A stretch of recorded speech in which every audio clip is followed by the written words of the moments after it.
Hello students, this is Vipra Malik. Welcome back to my channel Vipra Malik commerce. तो कैसे हैं आप सब लोग? आई होप आप सब लोग ठीक होंगे, अपने बोर्ड एग्जाम्स की प्रिपरेशन बहुत अच्छे से कर रहे होंगे। तो जैसा कि आप लोग जानते हो कि हम लोगों का जो टॉपिक चल रहा है वो इकोनॉमिक्स का टॉपिक है, national income and related aggregates, और जिसमें हमारा जो फर्स्ट चैप्टर होता है सर्कुलर फ्लो ऑफ इनकम, उसको हमने कल की क्लास में स्टार्ट किया था। आज हमारी सेकेंड क्लास है। तो कल हमने देखा था मैक्रो इकोनॉमिक्स किसको कहते हैं, इसके अलावा माइक्रो और मैक्रो इकोनॉमिक्स का डिफरेंस क्या होता है। इसके अलावा हमने पढ़ा था कि सर्कुलर फ्लो ऑफ इनकम कैसे होता है, कितने फेजेस में होता है। उसके 3 फेज होते हैं। पहला होता है जनरेशन फेज, दूसरा होता है डिस्ट्रीब्यूशन फेज, और थर्ड होता है एक्सपेंडिचर फेज, है ना। तो और इसके अलावा हमने एक और टॉपिक पढ़ा था जो था स्टॉक और स्टॉक और फ्लो, है ना, कि कब कोई जो चीज़ है वो स्टॉक कहलाती है और कब कोई चीज़ जो है वो फ्लो कंसीडर की जाती है। तो ये सारी चीज़ें हमने कल की क्लास में पढ़ी थी। अगर आप लोगों ने वो क्लास अभी तक नहीं देखी है तो प्लीज़ उसको देखिएगा आप लोग पहले, ठीक है। और चलिए अब स्टार्ट करते हैं अपनी आज की क्लास को। यस, तो आज का जो हमारा टॉपिक है उसमें हम सबसे पहले पढ़ेंगे types of circular flow. Circular flow जो है वो कितने टाइप्स का होता है। कल हमने पढ़ा था कि सर्कुलर फ्लो होता क्या है, उसके कौन से फेजेस होते हैं। आज हमें पढ़ना है टाइप्स ऑफ सर्कुलर फ्लो। तो 2 टाइप्स का होता है सर्कुलर फ्लो। कौन से 2 टाइप्स का होता है? फर्स्ट होता है आपका रियल फ्लो। क्या होता है? फर्स्ट होता है आपका रियल फ्लो, और सेकंड होता है आपका मनी फ्लो। क्या होता है? Money flow. तो देखिए पहले रियल फ्लो किसको कहते हैं। Real flow refers to the flow of factor services from households to firm and the corresponding flow of goods and services from firms to households। यानी कि जब गुड्स और सर्विसेज का जो फ्लो होता है वो हाउस होल्ड्स से फर्म की तरफ होता है और फर्म से हाउस होल्ड्स की तरफ होता है। यानी कि जो गुड्स और सर्विसेज का फ्लो है, किसके फ्लो की बात हो रही है यहाँ पर? सिर्फ गुड्स और सर्विसेज के फ्लो की बात हो रही है। यानी कि इसको हम फिजिकल फ्लो भी कह देते हैं, क्योंकि इसमें सिर्फ हमारा जो गुड्स और सर्विसेज है उनका ही फ्लो हाउस होल्ड्स और फर्म्स के बीच में होता है। जो मनी है, मनी का कोई भी इन्वॉल्वमेंट जो है वो इसमें नहीं होता। तो there is only exchange of goods and services between the 2 sectors without involvement of any money. यानी कि इसमें सिर्फ गुड्स और सर्विसेज का ही एक्सचेंज होता है, आदान प्रदान होता है बिटवीन द 2 सेक्टर्स। कौन से 2 सेक्टर्स? हाउस होल्ड्स और फर्म्स। यानी कि बिना पैसे की इन्वॉल्वमेंट के जो फ्लो होता है that is known as physical flow या फिर रियल फ्लो, ठीक है। अब बात करते हैं मनी फ्लो की। मनी फ्लो क्या होता है? Money flow refers to the flow of factor payments from firms to households for their factor services and corresponding flow of consumption expenditure from households to firms for purchase of goods and services produced by the firm।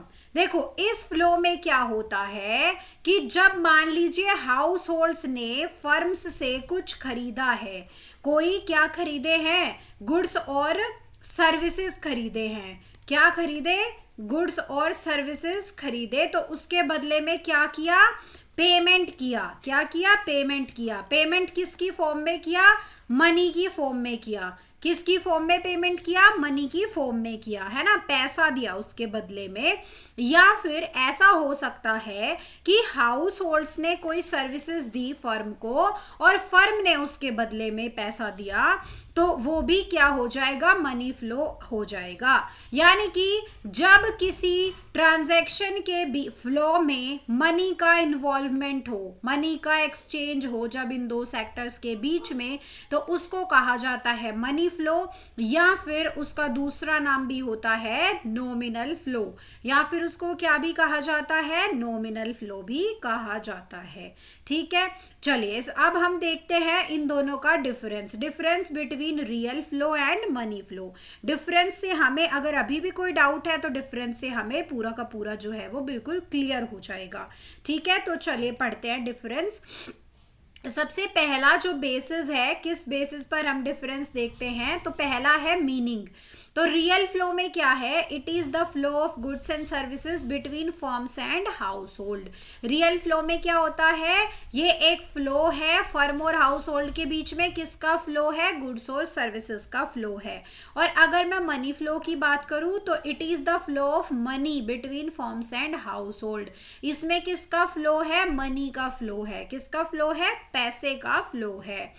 और अगर मैं बात करूं कि kind of exchange, किस तरीके का exchange होता है, गुड्स और सर्विसेज का होता है रियल फ्लो में तो, और मनी फ्लो में किसका एक्सचेंज होता है, मनी का एक्सचेंज होता है।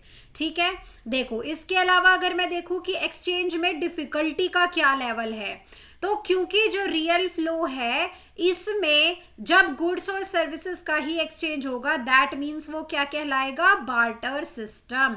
और जो आपने बार्टर सिस्टम की डिफिकल्टीज तो पढ़ी हैं, तो ये बार्टर सिस्टम की जो जो डिफिकल्टीज है वही डिफिकल्टीज जो है आपको फेस करनी पड़ेगी रियल फ्लो में। ठीक है, और मनी फ्लो की अगर मैं बात करूं तो क्योंकि मनी फ्लो में मनी इन्वॉल्व है, इसीलिए कोई भी डिफिकल्टी एक्सचेंज में नहीं आती है। ठीक है, इसके अलावा दूसरा नाम, ऑल्टरनेटिव नेम, तो रियल फ्लो का दूसरा नाम क्या है बच्चों, फिजिकल फ्लो, और मनी फ्लो का दूसरा नाम क्या है, नॉमिनल फ्लो।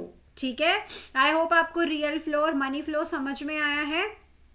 चलिए अब जो हम बार बार ये सेक्टर्स की बात करते हैं, तो हम देखते हैं इकोनॉमी में कितने सेक्टर्स होते हैं। इकोनॉमी में होते हैं 4 सेक्टर्स। 2 के बारे में तो हमने फिर भी थोड़ी बहुत बातें करी हैं, जैसे कि हाउस होल्ड सेक्टर है और दूसरा हमारा फर्म सेक्टर है, या प्रोडक्शन सेक्टर भी इसको आप बोल सकते हो। ठीक है, इसके अलावा हमारे 2 और सेक्टर्स होते हैं, एक है गवर्नमेंट सेक्टर और दूसरा है फॉरेन सेक्टर। क्या है, एक गवर्नमेंट सेक्टर है और एक फॉरेन सेक्टर है।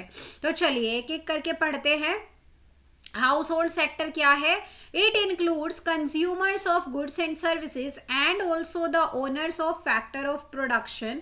दे supply factors like land, labour, capital and entrepreneur and receive income in return in the form of rent, wages, interest and profit respectively. तो यानी कि जो हाउस होल्ड सेक्टर है, हाउस होल्ड में गुड्स और services के consumer भी आते हैं, और जो हमारे 4 फैक्टर ऑफ प्रोडक्शन है, क्या क्या है फैक्टर ऑफ प्रोडक्शन, यानी कि जिनको यूज करके प्रोडक्शन किया जाता है।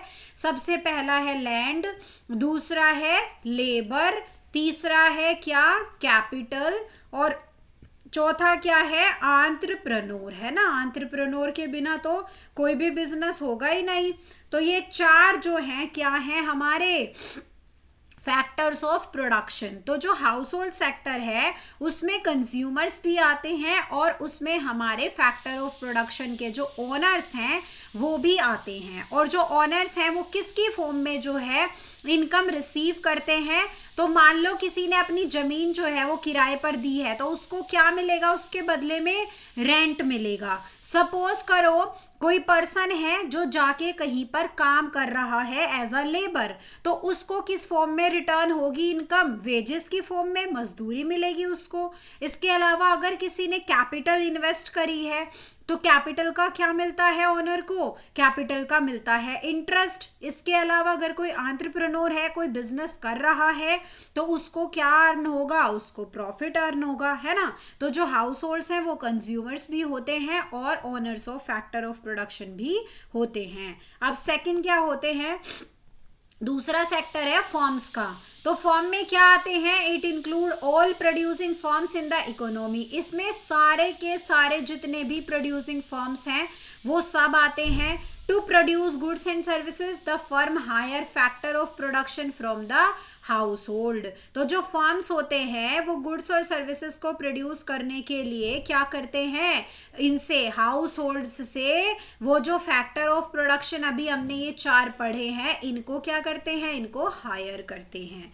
ठीक है बच्चों, चलिए नेक्स्ट बात करते हैं गवर्नमेंट सेक्टर की। तो गवर्नमेंट सेक्टर जो है वो 2 कैपेसिटीज में एक्ट करता है, यानी कि वो 2 तरीके के काम करता है। एक तो वो काम करता है एज अ वेलफेयर एजेंसी और दूसरा वो काम करता है एज अ प्रोड्यूसर। क्योंकि कुछ कुछ फर्म्स, कुछ कुछ फैक्ट्रीज जो है वो सरकार की भी तो होती है ना, तो उसमें भी तो प्रोडक्शन होता है गुड्स और सर्विसेज का, तो उसके उनमें कैसे एक्ट करती है गवर्नमेंट, एज अ प्रोड्यूसर, है ना, किसमें, पब्लिक सेक्टर एंटरप्राइजेस में। और एज अ वेलफेयर एजेंसी कैसे वर्क करती है, it is involve in maintaining law and order, defence and other services of public welfare. यानी कि समाज से, जनता से, लोगों से जुड़े हुए जो भी काम है वो सब भी कौन करती है, वो सब भी तो हमारी गवर्नमेंट ही करती है ना। तो यानी कि सोसाइटी के वेलफेयर के लिए, सोशल वेलफेयर के लिए भी कौन वर्क करती है, हमारी गवर्नमेंट ही वर्क करती है। चलिए अब नेक्स्ट हमारा जो सेक्टर है वो है फॉरेन सेक्टर, या फिर इसको एक्सटर्नल सेक्टर भी बोल देते हैं, या फिर इसको rest of the world sector भी बोल देते हैं। तो this sector includes transactions with the rest of the world, यानी कि इस सेक्टर में वो सारी ट्रांजैक्शंस आती हैं जो हम आउटसाइड द कंट्री भी करते हैं, मतलब कि अपने कंट्री से बाहर भी जो हम कुछ ट्रांजैक्शंस करते हैं वो आती हैं इस सेक्टर के अंदर, है ना, अपने देश को छोड़कर बाकी किसी के भी साथ कोई ट्रांजैक्शन करना।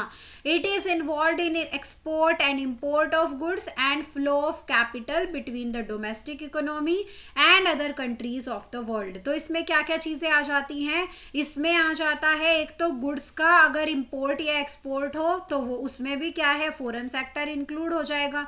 इसके अलावा अगर हमारी डोमेस्टिक इकोनॉमी और बाकी कंट्रीज के बीच में कैपिटल का कुछ भी इनफ्लो या आउटफ्लो हो तो उसमें भी फॉरेन सेक्टर जो है वो इंक्लूड हो जाता है। लेकिन हमारे सिलेबस में जो है वो सिर्फ क्या है, circular flow in a simple economy. हमारे सिलेबस में सिर्फ क्या है, सिंपल इकोनॉमी का सर्कुलर फ्लो है, या फिर हम कह सकते हैं कि 2 सेक्टर इकोनॉमी का फ्लो जो है वो सिर्फ हमारे सिलेबस में है। ठीक है, चलिए तो देखते हैं। A simple economy assumes the existence of only 2 sectors, मतलब कि अगर मैं सिंपल इकोनॉमी की बात करती हूं तो मैं कहती हूं कि हम ये अज्यूम करके चलते हैं कि हमारे इकोनॉमी में सिर्फ 2 सेक्टर्स हैं। कौन से, हाउस होल्ड सेक्टर और फर्म सेक्टर। कौन सा है हाउस होल्ड सेक्टर, जो कि फैक्टर ऑफ प्रोडक्शन के ओनर्स हैं या फिर consumer of goods and services हैं। और फर्म्स कौन है, फर्म वो हैं जो गुड्स और सर्विसेज प्रोड्यूस करते हैं और फिर उनको किसको बेच देते हैं, हाउस होल्ड्स को बेच देते हैं। और ये क्या है, it is the simplest form of closed economy. ये क्या है, ये क्लोज्ड इकोनॉमी की सबसे सिंपल फॉर्म है जिसमें गवर्नमेंट और फॉरेन सेक्टर जो है वो इन्वॉल्व नहीं होते। सिर्फ कौन इन्वॉल्व होता है इसमें, सिर्फ हमारे हाउस होल्ड सेक्टर और फर्म सेक्टर है। ठीक है, चलिए बच्चों अब एक और चीज पढ़ते हैं कि क्लोज्ड इकोनॉमी और ओपन इकोनॉमी क्या होती है, इन दोनों के बीच में क्या डिफरेंस है, क्लोज्ड इकोनॉमी और ओपन इकोनॉमी। तो देखो क्लोज्ड इकोनॉमी क्या है, closed economy is an economy which has no economic relation with the rest of the world. देखो नाम से ही पता चल रहा है बंद इकोनॉमी। जैसे मान लो ये इंडिया है और इंडिया की पूरी खुद की एक इकोनॉमी है और इंडिया का इससे बाहर कुछ भी लेना देना नहीं है, है ना, मतलब कि इंडिया के जो है कोई इकोनॉमिक रिलेशंस दुनिया के साथ नहीं है, तो इसको बोलेंगे closed economy. However in the current scenario there is hardly any country which does not have any economic relation with other nation. A closed economy has 3 sector, household sector, producing sector और government sector, that is it does not have any foreign sector. वैसे तो आजकल की दुनिया में ऐसी कोई भी इकोनॉमी नहीं होती है जिसके बाहर के नेशंस के साथ इकोनॉमिक रिलेशन ना हो, लेकिन फिर भी क्लोज्ड इकोनॉमी में अगर हम देखें तो सिर्फ 3 सेक्टर होते हैं, हाउस होल्ड, फर्म और गवर्नमेंट। ठीक है, नेक्स्ट है ओपन इकोनॉमी। ओपन इकोनॉमी वो है जिसके पूरे रेस्ट ऑफ द वर्ल्ड के साथ भी क्या हो, इकोनॉमिक रिलेशंस हो। और आज के सिनेरियो में लगभग सारे ही देश जो है उनके दूसरे नेशंस के साथ भी रिलेशंस होते हैं। तो ये जो इकोनॉमी है इसमें 4 सेक्टर होते हैं, हाउस होल्ड, प्रोड्यूसिंग या फर्म भी कह सकते हो, और गवर्नमेंट सेक्टर और फॉरेन सेक्टर। ठीक है, तो क्लोज्ड इकोनॉमी में क्या है, क्लोज्ड इकोनॉमी में सिर्फ 3 सेक्टर है और ओपन में 4 सेक्टर है। ठीक है बच्चों, तो आई होप आपको आज की क्लास अच्छी लगी होगी, सब कुछ समझ में आया होगा। अगर आपको क्लास अच्छी लगी है तो आप क्लास को लाइक करिएगा, शेयर करिएगा, कमेंट करिएगा, और ऐसे ही इकोनॉमिक्स और अकाउंट्स के वीडियोस देखने के लिए आप मेरे चैनल को सब्सक्राइब करिएगा। Thank you so much for watching the class. अब मिलते हैं अपनी नेक्स्ट क्लास में, तब तक के लिए bye bye, take care and all the best.